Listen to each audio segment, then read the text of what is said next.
భద్రయ్య మా మామయ్య పేరు. నాలుకకి ఒక పుండులాగా కనిపించింది. ఆయన యాక్చువల్గా ఆర్ఎంపీ డాక్టర్ కాబట్టి అది మామూలుగా అల్సర్ నార్మల్ అనుకొని చెప్పేసి ట్రీట్మెంట్ చేసుకున్నాడు. తర్వాత ఏంటి డాక్టర్ దగ్గరికి వెళ్తే బయాప్సీ చేయమని చెప్పేసి దెన్ క్యాన్సర్ అని చెప్పేసి కన్ఫర్మ్ చేశారు. రేడియేషన్ స్టార్ట్ చేద్దామని చెప్పేసి రేడియేషన్ ఒక 30 సెషన్స్ చేశారు.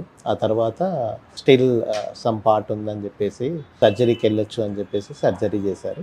బట్ హిస్టారికల్గా కొందరిని పేషెంట్స్ని వీళ్ళని కనుక్కుంటే ఆఫ్టర్ 3 years మళ్ళీ రీఅక్కర్ అవ్వడము కొంత డేటా ఉండేసరికి మాకు కూడా ఈ పునర్జన్ అని చెప్పేసి హాస్పిటల్లోనే వేరే వాళ్ళు ఒకరు రిఫర్ చేశారు. అట్ ది టైం మా అత్తమ్మ మామయ్య యూట్యూబ్లో కూడా చూసి దే విజిటెడ్ పునర్జన్ హాస్పిటల్.